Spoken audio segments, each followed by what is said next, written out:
यहाँ तक हम बात कर रहे थे और हमने बात की थी कि हमारे पास जो है 4 डिफरेंट कैटेगरीज हैं बेरिंग्स की। एक्स्ट्रा लाइट, लाइट है, मीडियम है, हैवी, और इनके अगेंस्ट आप देख रहे हो कि बेरिंग नंबर है, बोर है उसका, आउटसाइड डायमीटर किस कौन कौन से मॉडल्स आ रहे हैं, और उसकी विड्थ क्या होगी यानी कि थिकनेस क्या होगी। ठीक है, सो हम यहाँ से चूज़ कर सकते हैं कि हमारे एप्लीकेशन में कौन सा बेरिंग यूज़ होगा। अच्छा, अब जो है बात आ जाती है स्टैटिक लोड रीडिंग की, जो कि आपने वहाँ सी के फॉर्म में आपने देखा था। तो बेसिकली स्टैटिक लोड रीडिंग है कि the load carried by a non rotating bearing is called a static load. The basic static load rating is defined as static radial load in case of radial ball और roller bearing, या फिर axial load which correspond to permanent deformation of the ball and the race and most heavily stress contact equal to 0.0001 times the ball diameter। So basically कहने का यह मतलब है कि आपके पास स्टैटिक लोड रेटिंग वो लोड है कि जब वो उसके ऊपर अप्लाई हो जाएगा ना आपके पास बेरिंग के ऊपर, तो वहाँ कह लें कि एक परमानेंट डिफॉर्मेशन होगी, या फिर कह लें कि वो मटेरियल वहाँ से हल्का सा फ्रैक्चर कर सकता है। और फ्रैक्चर कितना करेगा? 0.0001 टाइम्स ऑफ द डायमीटर। अगर वो वहाँ से ब्रेक कर जाता है ना, तो इसका मतलब है कि वहाँ जो है ये जो पॉइंट है, ये जो लोड था, वो बेसिकली इसकी स्टैटिक लोड रेटिंग है। ठीक है, तो स्टैटिक इक्विवेलेंट लोड में भी defined as the static radial load. ठीक है, अगर वो रेडियल बॉल बेरिंग वगैरह की बात करें, या फिर एक्सियल लोड अगर थ्रस्ट बेरिंग है, which if applied would cause the same total permanent deformation at most heavily stressed ball and the race contact that occur under actual condition of loading। so basically इसको हम utilise ऐसे कहते हैं, यानी कि इस concept को कि कह लें कि ये एक वो लोड है कि अगर वो आपके पास अप्लाई हो जाए इन ड्यूरिंग एप्लीकेशन बेरिंग पे, तो वहाँ फेल कर जाएगा। तो इससे हमें पता लग जाता है कि कह लें कि मैक्सिमम अलाउएबल फोर्स या कितना लोड जो है बर्दाश्त कर सकता है बेरिंग। सो हमें यहाँ से ये पता लगता है। अगर हम बात कर लेते हैं लाइफ ऑफ अ बेरिंग की, ठीक है, सो यानी कि लाजमी बात है कोई भी चीज़ रोटेट कर रही है ना, तो उसकी कोई ना कोई लाइफ होती है कि कितनी रोटेशन जो है वो कर सकता है।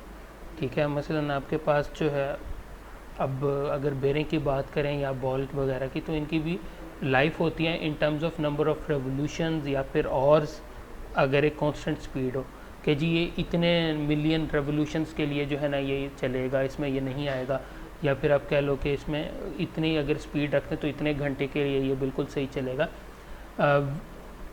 विच the bearing runs before the first evidence of fatigue developed in the material in one of the rings और एनी अदर रोलिंग एलिमेंट। अच्छा, क्वेश्चन ये रेज होता है कि अच्छा, आप लोगों का बेसिकली जो हम लोगों ने कवर किया था ना, उसके अंदर हमने फ्लक्चुएटिंग लोडिंग नहीं कवर किया था, मगर रियल लाइफ में क्या होता है कि आपके पास कभी भी ऐसे नहीं होता,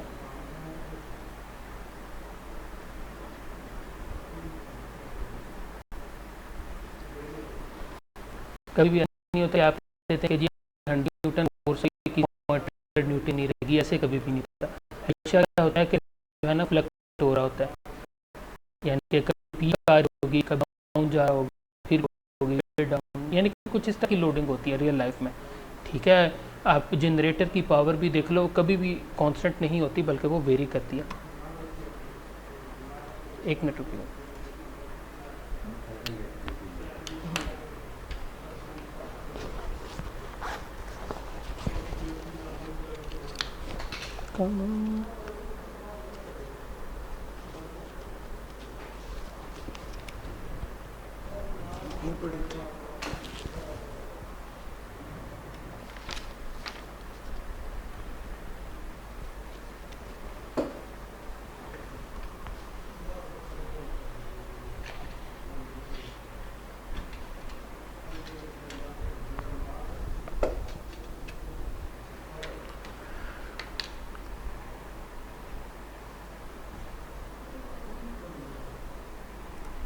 अच्छा, तो ये फ्लक्चुएटिंग लोड होता है। फ्लक्चुएटिंग लोड में क्या होगा कि अगर फर्ज किया कि अगर यहाँ 100 चल रहा है, तो अब यहाँ ये टेंशन है तो ये कंप्रेशन में आ गया। सो ये जो फटीग लोडिंग है ना, ये बहुत ज़्यादा ख़तरनाक होती है आपके पास एक्चुअल लोडिंग में। तो अगर फ़र्ज़ करो कि आप कह देते हो ना कि अगर ये मटेरियल 100 न्यूटन पे अगर फेल करे, तो हो सकता है वो 70 पे कर जाए।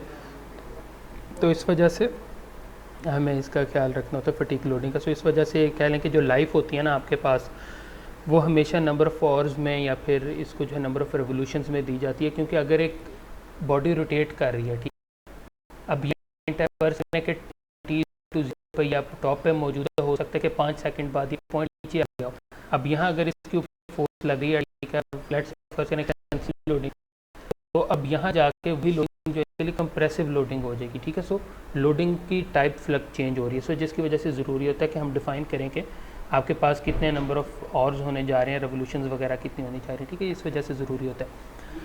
तो इसका जो है रेटिंग लाइफ जो है कह लेंगे that is defined by number of revolutions, ठीक है, that 90% of the group of bearing will complete और exceed before first evidence of fatigue developed, ठीक है, यानी कि कह लें कि ये वो नंबर ऑफ रेवोल्यूशन है जिनमें 90% ऑफ द बेरिंग जो है कह लें कि वो पास ऑन कर जाएंगे और 10% जो है वो फेल कर जाएंगे।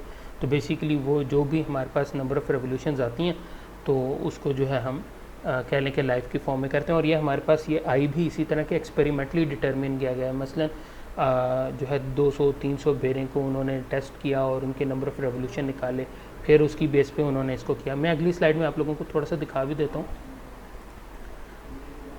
ये ना आप लोगों की बुक में नहीं है, ठीक है, ये बेसिकली नॉर्टन की बुक है जो कि हम इंजीनियरिंग वाले स्टूडेंट्स करते हैं, तो बेसिकली वहाँ से मैंने स्लाइड लिया और सिर्फ आप लोगों को समझाने की।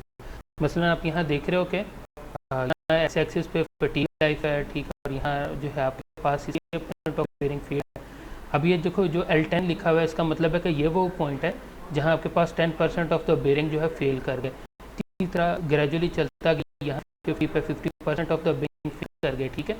तो इसी तरह ये ग्रेजुअली परसेंटेज इंक्रीज करती जा रही है और साथ साथ आप देखें जो फटीग लाइफ है वो यानी कि इंक्रीज करती जा रही है, यानी कि higher number of strength, higher number of forces की ओर जा रहा है, ठीक है। तो ये इसमें जो है कहने की ये चीज़ें होती हैं। अच्छा, फेलियर कब होता है जी? व्हेन आइदर रेसवे और बॉल्स एग्जिबिट द फर्स्ट पिट। पिट जो है ना बेसिकली हम बोलते हैं गड्ढे को, जो हमने यहाँ पिछली स्लाइड में देखा ना कि 0.0001 टाइम्स ऑफ द डायमीटर अगर जो उस पर क्रैक्स आ जाता है तो इसका मतलब है कि वो फेल कर गया। सो बेसिकली वो फर्स्ट पिट कहलाएगी, ठीक है, कि वो क्रैक आपके पास पहले है। So basically bearings are typically rated on the base of life in stated revolution, ये हम जिक्र करते हैं यहाँ, ठीक है। और 90% की मैंने आपको बात बताई कि आप जो है एक सैम्पल रैंडम सैम्पल और उसमें अगर 90% सर्वाइव कर जाते हैं किसी एक नंबर ऑफ रेवोल्यूशंस के बाद और 10% फेल कर सकते हैं तो वो उसकी L10 लाइफ कहलाएगी। आगे चलते हैं, और अगर इन केस जो है ना ये बेसिकली उसी बुक से दिया गया कि अगर आपके पास ये वाइबल डिस्ट्रीब्यूशन कर्व से आते हैं, अगर आपने निकाला है कि आप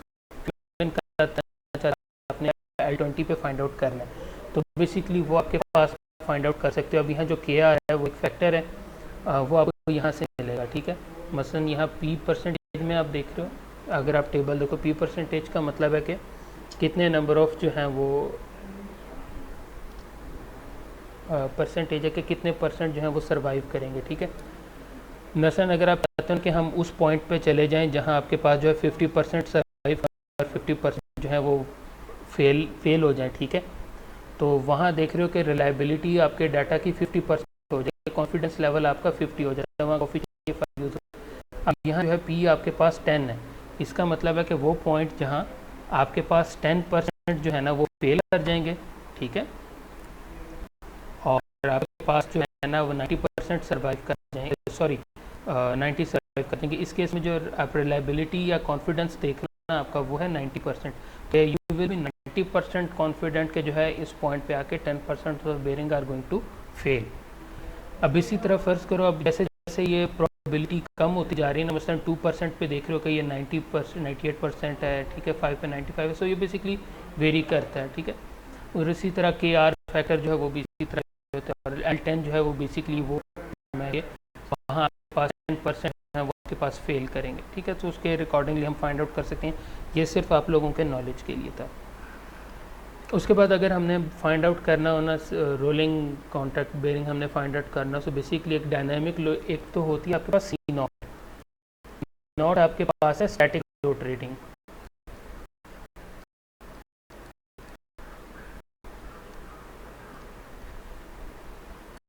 इसी तरह जो C है वो होती है dynamic load rating. Dynamic load rating कह लो, फ्लक्चुएटिंग लोड रेटिंग कह लो। मैंने आपको जैसे बताया कि रियल लाइफ में कभी भी आपके पास लोड जो रेटिंग होता है तो फ्लक्चुएट कर रहा होगा, ठीक है, तो इस वजह से जो है वो डायनामिक लोड रेटिंग है। तो अगर हमें फाइंड आउट करना बॉल बेरिंग का रोलर बेरिंग का अलग फार्मूला है, इसमें भी जाने की ज़रूरत नहीं है, हम आगे चलते हैं। अगर आप यहाँ से देखो तो ये फार्मूला है, ठीक है, इसमें ये देख रहे हो कि C10 यानी कि वो प्रोबेबिलिटी रेटिंग जिस पर 10% ऑफ द बेरिंग जो है वो फेल कर जाएंगे। और उससे जो है हमने ये फाइंड किया कि अगर आपने किसी के भी ऊपर फाइंड आउट करना हो ना, या बेरिंग आपने फाइंड आउट करना है कि वो आपका जो लोड उसको सस्टेन करेगा कि नहीं, तो आप वहाँ से इजीली फाइंड आउट कर सकते हो। उसके बाद जो है अगर इन केस आप फर्ज करें ना कि आपके पास कोई बेरिंग है जिसके अंदर आपके पास अब रेडियल लोड भी लग रहा है और थ्रस्ट लोड भी लग रहा है, मैंने आपको बताया कि अगर आपके पास जो कुछ ठीक है, तो अब इस तरह के जो रेस होंगे उनके अंदर जो है आपके पास रेडियल लोड वो बेयर कर सकता है, लोड या थ्रस्ट लोड भी बेयर कर सकता है। तो उसके लिए जो इक्विवेलेंट लोड होगा वो कुछ इस रिलेशन से मिलेगा XV FR plus 1 to FA। अब जो है वो रेडियल लोड है, FA एक्सियल लोड है, V जो है फैक्टर, इसी तरह X एक रेडियल फैक्टर और Y डिफरेंट फैक्टर्स हैं, इनको हम देख लेते हैं। और ये डिफरेंट जो है क्या कहते हैं अब आपके पास जो रोटेशन फैक्टर है V1, आपके पास जो है बेरिंग जो है वो उसका रिंग रोटेट है। अगर आप पास आउटर रिंग रोटेट कर रहे हैं यानी कि कह लें कि शाफ्ट स्टेशनरी है मगर जो हब है वो रोटेट कर रहा है, तो V जो है वो आपका 1.2 हो जाएगा। इसी तरह X और Y जो बेरिंग जो है वो चेंज कर, ठीक है। और एक फैक्टर जो है इसमें यहाँ E है, which is also specified for the type that defines the minimum ratio between axial and radial forces below which the axial force can be ignored। यानी कि अगर फर्क करें कि F over R जो है वो इस E की वजह से कम है, तो आप कह सकते हो कि axial force इतनी कम है कि हम उसे इग्नोर कर सकते हैं। तो अगर हमने सिलेक्शन करनी हो तो आप यहाँ देख रहे हो कि जो तमाम पैरामीटर्स हैं ना, अब ये एक किसी जो मैन्युफैक्चरर है उसकी कैटलॉग है और कैटलॉग का ये डाटा है जिसमें आप देख रहे हो कि V है, फिर X है, और यानी कि उनमें डिफरेंट उसने कंपोनेंट यहाँ दिए हैं कि आपने ये कहाँ से फाइंड आउट करने हैं। अच्छा, अगर हमने फाइंड आउट करना हो कि अगर हम जो है कि आपके पास यहाँ कैलकुलेशन हमने करनी है, सो उसके लिए भी प्रोसीजर डिफरेंट है कि आपके पास जो है रेडियल लोड और थ्रस्ट लोड आप लोगों को लाजमी बात है पता होगा, ठीक है। और उसके बाद जो है आपको शाफ्ट का डायमीटर भी नॉर्मली पता होता है आप लोगों को कि क्या होगा। उसके बाद बच जाता है कि आपने जो है क्या करना है कि हिट एंड ट्रायल की बेसिस पे शाफ्ट का डायमीटर होना, तो आप अपनी मर्ज़ी से कोई ना कोई बेरिंग सेलेक्ट कर लोगे। बेरिंग सेलेक्ट कर लोगे तो उसकी कैटलॉग से आपको C0, V, X और Y की वैल्यू मिल जाएंगी। वहाँ से आप जो है उसका इफेक्टिव लोड निकाल लोगे, P का एक हमने लास्ट स्लाइड पे फार्मूला भी देखा था, और उसकी प्रिडिक्ट कर लेंगे कि बेरिंग की लाइफ कितनी है, कि वो कितने घंटे के लिए ये बेरिंग स्पेसिफिक बेरिंग चल सकता है गिवन कि हमारी जो है लोड की कंडीशंस क्या हैं, ठीक है। और उसके बाद जो है अगर आपने जो है अगर आपने वो नहीं करना और आपको लाइफ मालूम है, वो बाकी चीज़ें मालूम है, तो आप क्या कर सकते हो कि आप V, X और Y जो है आप पहले फाइंड आउट कर लो और उसके बाद जो आप dynamic load factor find out कर लो और फिर लाइफ फाइंड आउट कर लो, यानी कि ये दोनों तरह से ये न्यूमेरिकल हो सकता है। अभी हम न्यूमेरिकल सॉल्व करके देख लेते हैं। अच्छा, अब यहाँ जो है हमें गिवन ये है कि हमारे पास एक शाफ्ट है which is rotating at a constant speed subjected to variable load. एक मिनट रुकिएगा।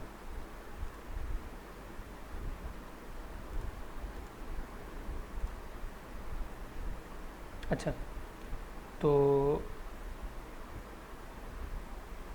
अब यहाँ हमें उसने ये बताया कि जी the bearing supporting the shaft are subjected to stationary equivalent load of 3 kilo newton for 10% of the time, 2 kilo newton for 20% of the time, और उसके बाद जो है 1 kilo newton for 30% of the time and no load for remaining time cycle, ठीक है। Basically उसका कहने का क्या मतलब है, क्या रहा है कि अगर मेरे पास एक टोटल टाइम है 1 आवर, ठीक है, तो उसका जो 10% ऑफ द टाइम है, ठीक है, यानी कि अगर मैं बात करूँ ना 10 कर लो, 20 कर लो, 30, 40, 50, उसके बाद आगे 60, 70, 80 और 100। सो जो 10% ऑफ द टाइम है हमारे पास ये जो लोड है ना ये रहता है 3 किलो न्यूटन पे, ठीक है।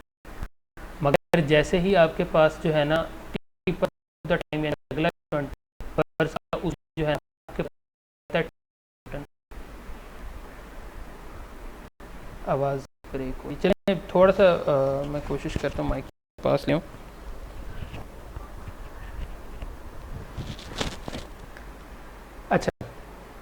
हो जाएगी, सही है, अभी ये सही हो जाएगा, ठीक है। सो 20% ऑफ द टाइम मैं कहता हूँ 2 किलो न्यूटन पे।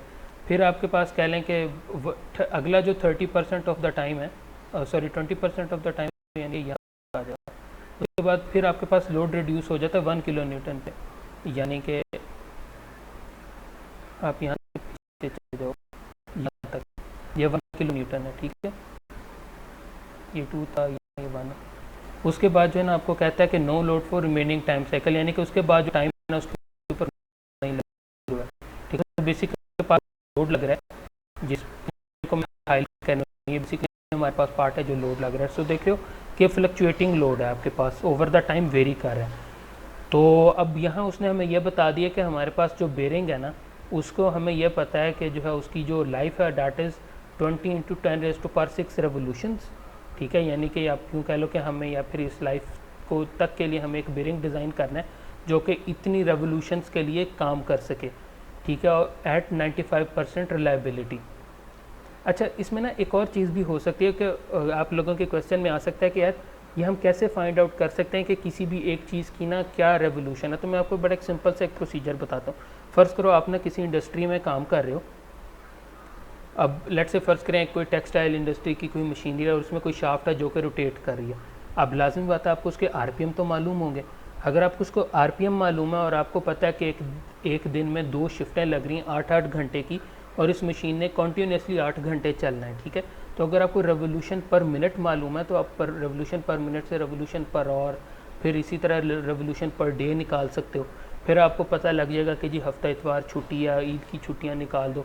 तो आप इस तरह निकाल सकते हो कि अगर फ़र्ज़ करो आपने जो है निकालना है ना कि आपको एक ऐसा बेरिंग चाहिए कि जो कि अगले 10 साल चले, तो आप डिटरमिन करोगे कि यार इसके तो इतने नंबर ऑफ़ रेवोल्यूशन बनेंगे, तो मुझे जो है ना कोई ऐसा बेरिंग चाहिए जो कि इतने नंबर ऑफ़ रेवोल्यूशन, फ़र्ज़ करो कि वो नंबर 20 × 10⁻⁶ रेवोल्यूशन आता है, तो वहाँ तक जो है आप उसे कर लोगे।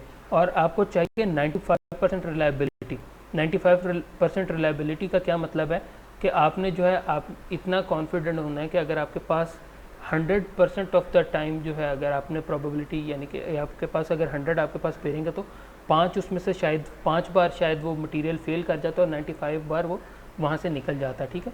तो हमने जो है रिलायबिलिटी रखनी है, तो उसने हमें कहा कि जी आपने जो है लोड रेटिंग निकालनी कि बॉल बेरिंग की लोड कैरिंग कैपेसिटी क्या होगी और उसके dynamic load rating find out करनी है। तो इसको निकालने के लिए सबसे पहले देखो हमारे पास जो फार्मूला है ना, आवाज़ क्लियर है यार अब आप लोगों को? कोई कंफर्म कर सकता है आवाज़ आप लोगों को क्लियर आ रही है? ओके चलें ठीक है, आपको क्लियर आ रही है ना। तो देखो यहाँ आपको लिखा हुआ है डायनामिक लोड रेटिंग हमने निकालनी है। डायनामिक लोड रेटिंग जो होती है ना वो होती है सी, ठीक है। और जो हमने फार्मूला लगाना ना यार वो ये वाला लगाना है फार्मूला, ठीक है, सिंपल सा। अब इसमें देखो कौन कौन सी चीज़ें हैं, डब्ल्यू, L90 और K, ये हमारे पास तीनों चीज़ें नहीं हैं, ठीक है। मैं कह देता हूँ कि यार ये W कैसे निकालना, तो W के लिए फार्मूला ये है कि N1 × W1 का क्यूब, यानी कि और W2, W3, W4, और W1, W2, W3 क्या है हमारे पास, ये जो लोड है 3 किलो न्यूटन, ये किलो के W1 है। और जो 10% ऑफ द टाइम है ना, तो ये 1 मल्टीप्लाई करो, 1 मल्टीप्लाई बाय 10 करोगे, 0.1 आएगा। इसी तरह ये देखो आपके पास 0.2 हो जाएगा। इसी तरह जो ये 1 किलो न्यूटन 0.3 होगा, तो आप देखो 0.3, 0.2, 0.5, 0.6, और ये जो जीरो लोड है ये आपके पास W4 हो जाएगा, और इसका जो N4 है वो आपके पास कह लो कि 0.6 हो जाएगा यहाँ, ठीक है, कि इतने % ऑफ द टाइम। तो अब देखो आपने ये चीज़ें तो फाइंड आउट कर ली, ठीक है। तो अब हम आ जाते हैं L90 पे। L90 अगर हमने फाइंड आउट करना है ना, तो अब हमें जो डाटा में गिवन है ना वो 95% रिलायबिलिटी पे गिवन है, ठीक है। मसलन आप यहाँ देखो तो उसने मुझे बेरिंग की लाइफ तो उसने बताई है, यानी कि लाइफ उसने बताई ज़रूर है मुझे स्टेटमेंट में, मगर वो तब बताई है जब आपके पास जो कॉन्फिडेंस है आपका 95% हो। मगर मेरे पास जो फार्मूला है उसमें तो मुझे लाइफ चाहिए 90% रिलायबिलिटी पे। तो आपने जब 95 से 90 पे कन्वर्ट करना है तो उसके लिए ये रिलेशन मौजूद है। अब इस रिलेशन में भी एक मसला आ जाता है कि आपके पास यार यहाँ बी की वैल्यू नहीं मालूम, ठीक है, या आपको R90 की वैल्यू नहीं मालूम यहाँ, ठीक है। अच्छा, अब हम क्या करते हैं कि जो L95 है, जैसे मैंने आपको बताया कि यार L95 की वैल्यू तो हमें थी गिवन, ठीक है, वो हमने यहाँ पढ़ के क्वेश्चन स्टेटमेंट में वो थी हमारे पास 22×10⁶। तो अब हम क्या कर सकते हैं कि ये देखो log ऑफ E या फिर नेचुरल लॉग 1/R95, R95 क्या मतलब 0.95, ठीक है, और R90 का मतलब है कि 0.9, ठीक है। आप में से मुझे कोई बता सकता है कि R95 0.95 क्यों है और R90 जो 0.90 क्यों है?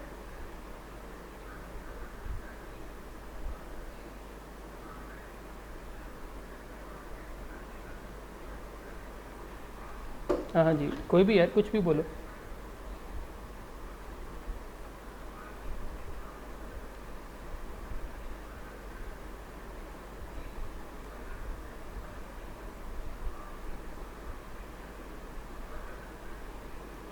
सारे ही चुप करके बैठे हैं, रुको यार।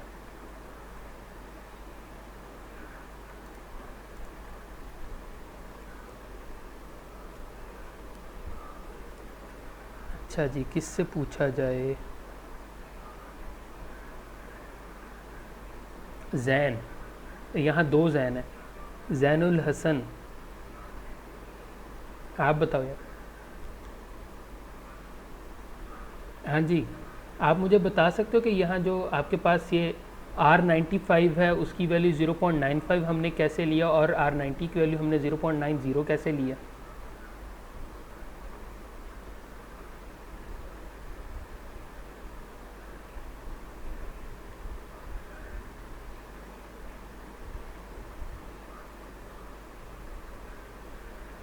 अरे कुछ बता दो। खैर है, सही गलत बता दोगे कोई मसला नहीं है, मगर बताओ तो सही, क्या लगता है आपको? या नहीं पता तो आप स्ट्रेट अवे बता दो, या नहीं पता आपको? अच्छा चलो ठीक है, मगर एहसान नहीं कर रहे आप मेरे पे क्लास लेके, आप बाद में भी ले सकते थे, ठीक है, अलबत्ता। ठीक है चलो, एनीवेज ठीक है यार, आप खाना शाना खाओ, रगड़ो, ठीक है, रोटियां तोड़ो। चलो किसी और से पूछते हैं यार, यहाँ और कौन है यार? ये शराज जो है इसका माइक अनम्यूट काफ़ी बार हो रहा था। शराज आप बताओ ना यार ज़रा। हाँ हाँ, आप बता दो यार। वैसे दूसरे शराज को कहते हैं, दो दो जगह से एक्टिव हो आप, या वो दूसरा शराज कोई? अच्छा, दो हैं, दो। चलें ठीक है, आप ही बता दें। आपके ख्याल में R95 0.95 क्यों है और R90 0.90 क्यों है? एफिशिएंसी बताई थी basically. R stands for reliability, ठीक है। अगर आप किसी चीज़ में आप 100% श्योर हो ना कि यार ये 100% यही होगा, तो जो है ना वो R जो है ना वो R100 होगा, या आप उसे 1 लोगे। अच्छा एक चीज़ ना, एक याद रखना, जब हम बात करते हैं ना 5%, परसेंट का मतलब होता है कोई भी चीज़ डिवाइड बाय 100, ठीक है, 5/100, यानी कि अगर आपके पास 100 चांसेस हो तो हो सकता है कि 5 बार ये काम हो जाए। जब आप R95 की बात कर रहे हो ना, तो आप बेसिकली जिस तरह में क्वेश्चन की स्टेटमेंट में रेवोल्यूशन गिवन थे, तो उसका मतलब क्या था कि हम 95% कॉन्फिडेंट हैं कि यार ये जो हमारा बेरिंग होगा, या फिर हम कह लो कि हम ऐसा बेरिंग डिज़ाइन करना चाहते हैं कि हम 95% कॉन्फिडेंट हों कि यार हमारा जो बेरिंग है ना 20×10⁶ रेवोल्यूशन को पास करेगा, ठीक है। तो R95 इस वजह से 0.95 आया, और R90 इस वजह से ही 0.90 आया, क्योंकि मैक्सिमम लिमिट है 1, ठीक है। और R95 का मतलब है कि 95/100 या फिर 0.95, या R90 का मतलब 90/100, तो इस वजह से ये वैल्यू 0.95 या 0.90 है। उससे अगला क्वेश्चन है कि आपके पास यहाँ जो B है वो 1.17 क्यों आया, ठीक है। अच्छा, मैंने ये वाली जो स्लाइड है ना, मैंने बिल्कुल इसी तरह बनाई हुई है, तो आप देखोगे कि ये एक चीज़ से दूसरी चीज़ निकलेगी, ताकि आप लोगों की अंडरस्टैंडिंग डेवलप। ये जो 1.17 है ना, ये हमारे पास कह लें कि ये हमें गिवन होता है। अगर आपको जो है ना कह लें कि ये अगर डेटा सारा गिवन है, तो हम यहाँ से कह लें कि इसको सॉल्व करके हम यहाँ से L90 फाइंड आउट कर सकते हैं, जो कि आपके पास आ रहा है 37×10⁶ रेवोल्यूशन। अब अगर आप एक चीज़ नोट करो, ठीक है, कि जैसे जैसे हमने रिलायबिलिटी कम करते गए ना, हमारे नंबर ऑफ़ रेवोल्यूशन बढ़ गए, ठीक है। तो अब आप खुद जहन में सोचो, बड़ी लॉजिकल सी चीज़ है कि आप जितनी एक्यूरेसी पे जाओगे आप उसी तरह अपना घेरा भी तंग करते जाओगे, ठीक है। मसलन अगर आप 95% श्योरिटी चाहते हो तो आपने नंबर ऑफ रेवोल्यूशन 20 इंटू 10⁻6 कर लिया, मगर अगर आप वो 90% श्योरिटी जाते हो तो उसके नंबर ऑफ रेवोल्यूशन 37 इंटू 10⁻6 हो गए, यानी कि बढ़ गए, तकरीबन ऑलमोस्ट डबल हो गए एक तरह से। तो ये देख रहे हो, ये आपके पास एक ट्रेंड में चेंज आ रहा है। अगर यही मैं जो है ना मैं कर देता हूँ आपके पास रिलायबिलिटी कर देता हूँ आपके पास 50 कर देता हूँ। अगर मैं आप लोगों को एक पिछली स्लाइड दिखाऊँ ना, मैंने वहाँ आप लोग वहाँ के की वैल्यू देखना,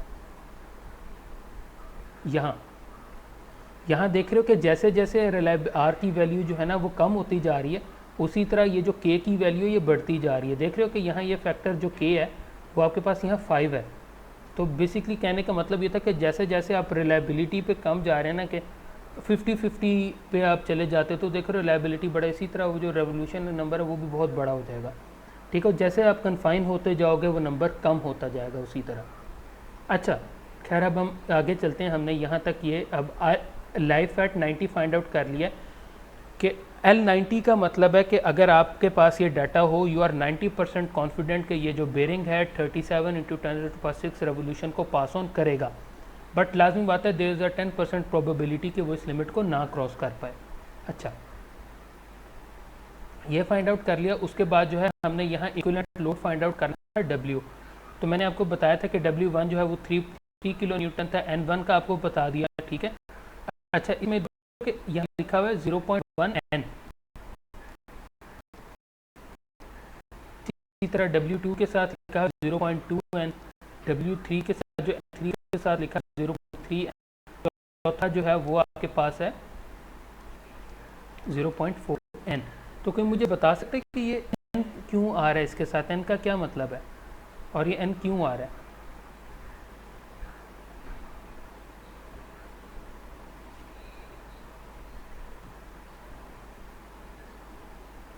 नहीं, नॉट नंबर ऑफ रेवोल्यूशन, इसको थोड़ा सा क्लियर कर देता हूँ, मैं आपको बता देता हूँ। देखो जो क्वेश्चन की स्टेटमेंट है ना, वहाँ आपको ये बता दिया गया कि जी लोड लग रहा है, मगर परसेंट ऑफ द टाइम बता दिया, मगर आपको टाइम नहीं बताया गया, ठीक है। फ़र्ज़ करो यार मैं बात करता हूँ ना कि आपके पास जो है ना अब 1 घंटा है आपके पास एक आप लोगों का मिड सॉल्व करने का। मैं आप लोगों को कह देता हूँ कि यार मिड का दौरानिया जितना भी हो आपने जो है ना 25% of the time short questions के लिए रखना है, ठीक है। अब मैंने आपको n नहीं बताया, मैंने आपको परसेंटेज में बता दिया। अब हो सकता है कि वो n जो है वो 1 घंटा हो सकता है वो 3 घंटा हो। तो वो जैसे जैसे टाइम चेंज होता जाएगा परसेंटेज तो वही है, तो वो वैल्यू बढ़ती जाएगी। मसलन 1 का अगर आप 25% निकालो तो वो 1 घंटे का तो तकरीबन 15 मिनट है। अगर उसके मुकाबले में आप 3 घंटे का जो है वो 25% निकालो तो वो आपके पास पौना घंटा बन जाता है, 45 मिनट बन जाता है, ठीक है। तो बिल्कुल इसी वजह से, चूँकि हमें यहाँ टाइम नहीं गिवन था, इस वजह से हमने यहाँ देख रहे हो कि सारों के साथ n जो है वो N1 N2 N3 N4 आ रहा है 0.1 N या 0.2 N के टोटल टाइम का 10% या 0.1, ठीक है। तो इस वजह से ये आपके पास यूँ चल रहा है। इसमें यार किसी को कोई एतराज़ तो नहीं है?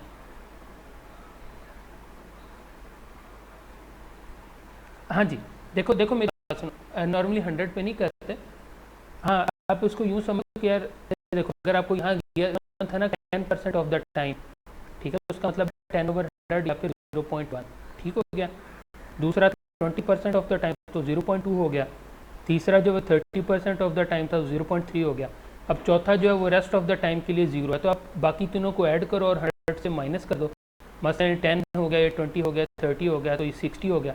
तो 100 माइनस 60 करो तो वो आपके पास 40 होता है। तो 0.4 N यहाँ आ गया, ठीक है। अच्छा, अब यहाँ भी देखो, अगर आपने ये तमाम चीज़ें फाइंड आउट कर ली हैं ना, तो आप यहाँ से अब हम लोड भी फाइंड आउट कर सकते हैं, ठीक है। आप इसको सॉल्व करोगे तो आपके पास ये 1.663 किलो न्यूटन आता है।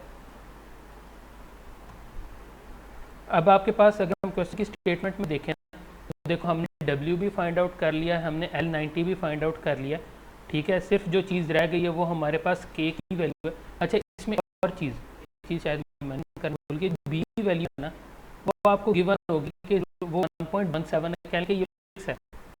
जो हमने न्यूमेरिकल्स कर रहे हैं उसमें 1.17 ही रहेगी वैल्यू, ठीक है। अब K की वैल्यू का इशू है, ठीक है। तो जो बॉल बेरिंग होता है उसके लिए के की जो वैल्यू है ना वो हमारे पास होती है 3, ठीक है। अगर आपके पास के की वैल्यू 3 है तो आप देख रहे हो कि हमने यहाँ से डब्ल्यू भी फाइंड आउट कर लिया है, यहाँ से L90 भी फाइंड आउट कर लिया है, तो हमने यहाँ से dynamic load rating find out कर लिया जो कि आपके पास है 5.54 किलो न्यूटन। यानी कि फ़र्ज़ करें कि अगर इस बेरिंग के ऊपर ड्यूरिंग ऑपरेशन 5.54 किलो न्यूटन की फोर्स लग जाएगी तो इसका मतलब है कि वो फर्स्ट पिट की तरफ जा सकते, हो सकता है कि उसमें अब जो है माइनर सा फ्रैक्चर आ जाए या वो आपके पास फेल कर सकता है, ठीक है। तो इसका ये मतलब है। हमने क्वेश्चन का एक पार्ट हमने निकाल लिया, ठीक है। अगर मैं आप लोगों को क्वेश्चन की स्टेटमेंट दिखाऊं तो ये देखो, अब हमने क्या निकालना था दूसरा कि अप्रोप्रिएट हमने बेरिंग बेसिकली फाइंड आउट करना है। सो उसके लिए जब हमने यहाँ dynamic load rating find out कर लिया, ठीक है, तो अब हम यहाँ से आ जाते हैं, ठीक है। हम कहते हैं कि जी हमने यहाँ से अब बेरिंग भी लाजमी बात है सेलेक्ट करना, तो हमने अच्छा सॉरी ठीक है वो दूसरा न्यूमेरिकल से ये बगला न्यूमेरिकल है, ठीक है। यहाँ हमने बेसिकली एक single row deep groove ball bearing हमने फाइंड आउट करना है और इसमें जो है ना हमने ये यहाँ तक करना है कि वो जो है 15,000 घंटे चल सके, ठीक है। और यहाँ जो है हमें ऑपरेशन उसने हमें बता दिया कि उस पर जो है ना अगर एक कंप्लीट साइकिल है ना तो उसका जो तकरीबन 10वां हिस्सा है, ठीक है, वो हैवी लोड उसके ऊपर अप्लाई हो रहा होगा। अब 2000 न्यूटन पॉइंट पे उसके पास जो है वो रेडियल लोड है और थ्रस्ट लोड भी है, फिर उसकी आरपीएम दे दी और उसका सर्विस फैक्टर दे दिया, ठीक है।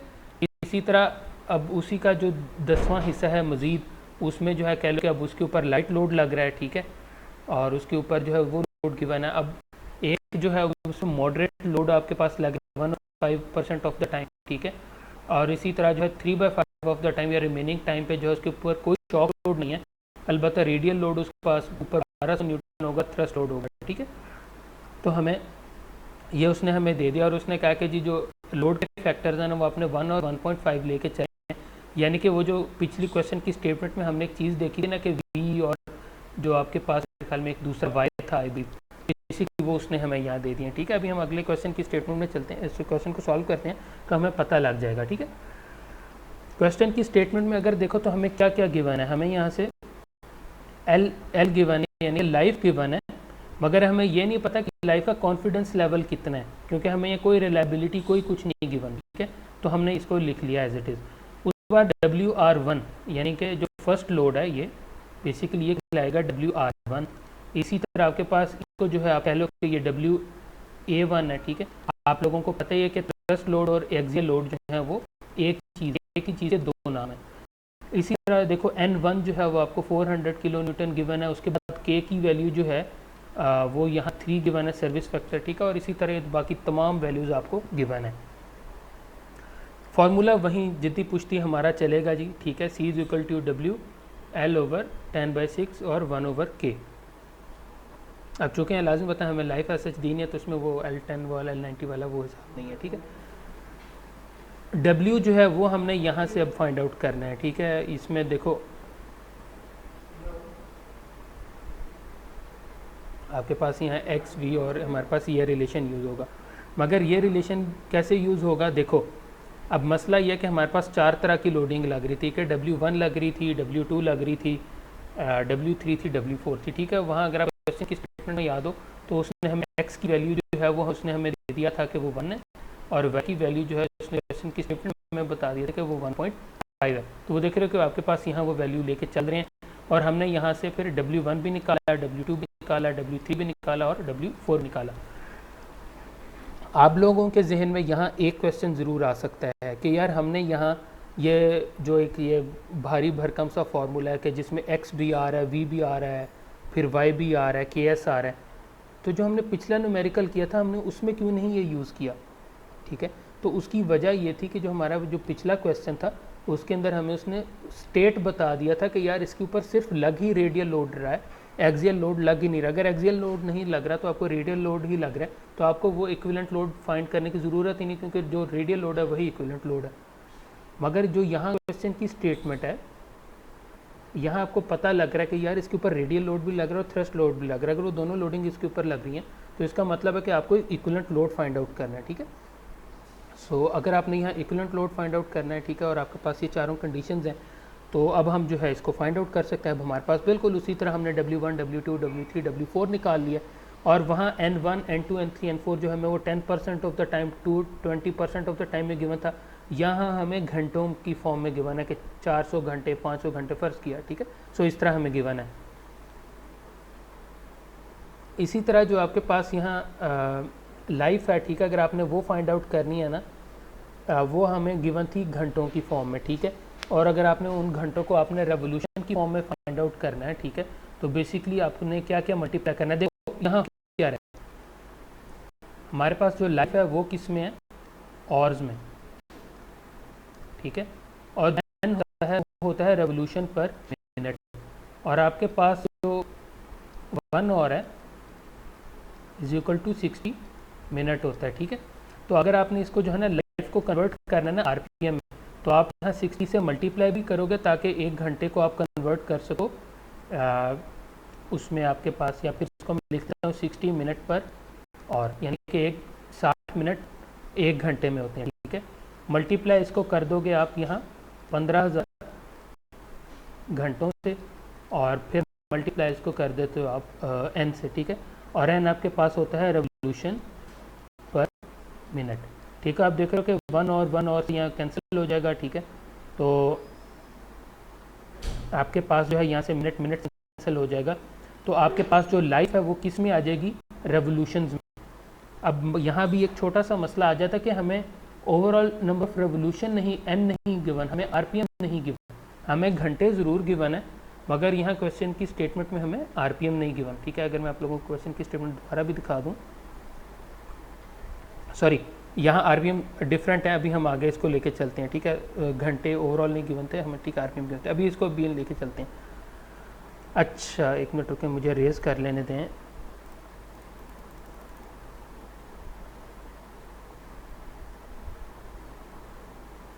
ठीक है, यहाँ मसला क्या था कि हमारे पास 4 डिफरेंट हमारे पास रेवोल्यूशन गिवन है। अगर तो एक यूनिफॉर्म रेवोल्यूशन होते फिर तो हमारे लिए ये मसला ही नहीं था, ठीक है। ये मैं सारा जो लिखा हुआ है इसको मैं रिमूव कर देता हूँ ताकि हम आगे चल सकें। अच्छा, अब देखो यार होता क्या है कि हमें यहाँ सबसे पहले गिवन था कि जो पहला साइकिल था ना वो था 1/10 के लिए, यानी कि जो बेसिकली W1 था, तो वो 1/10 ओवर साइकिल के लिए हमने यहाँ क्या किया कि 1/10 यह आपके पास 0.9 × 10⁻⁶ और N1 रेवोल्यूशन।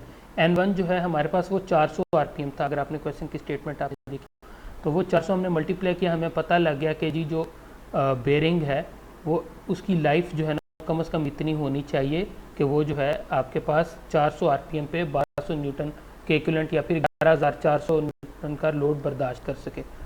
इसी तरह अगले 1/10 साइकिल के लिए आपके पास जो है ना उसकी लाइफ आ जाती 45 × 10⁻⁶। इसी तरह L3 यानी कि लोड 3 के कोरिस्पॉन्डिंग जो है वो आपके पास है 108 × 10⁻⁶। इसी तरह जो नो लोड की कंडीशन है उसके अंदर आपके पास ये सिंपली 432 × 10⁻⁶ रेवोल्यूशन बनती हैं।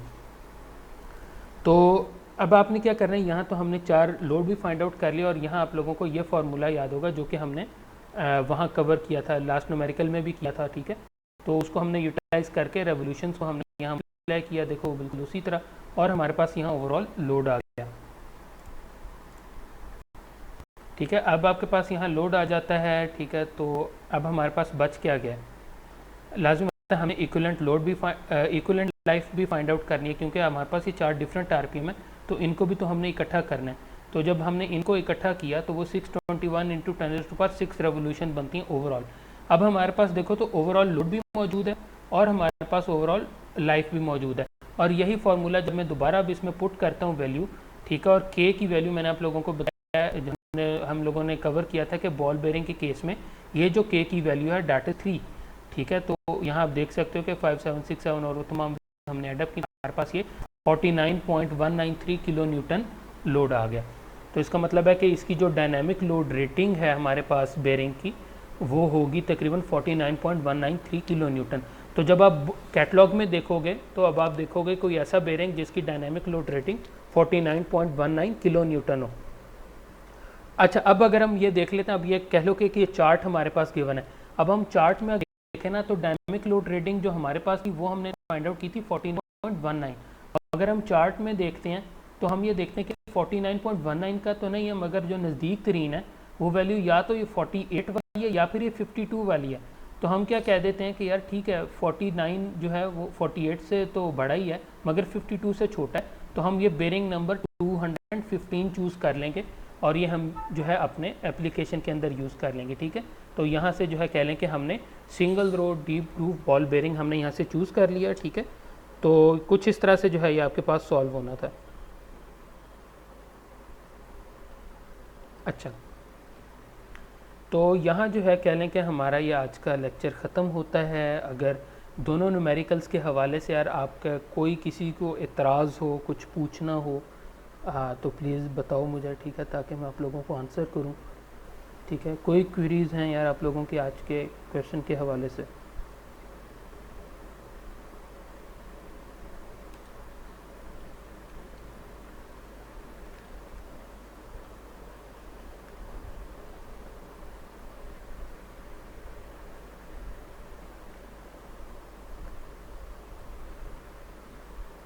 हाँ यार, कोई मसला नहीं है।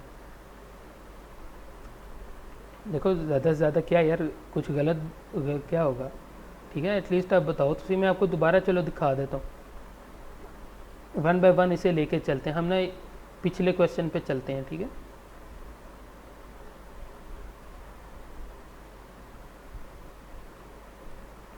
अब यहाँ बेसिकली क्वेश्चन की स्टेटमेंट में देखो तो हमें ना ये पता था कि वेरिएबल लोड है, मगर हमें उसने ये ओवरऑल टाइम नहीं बताया था, आरपीएम नहीं बताए थे।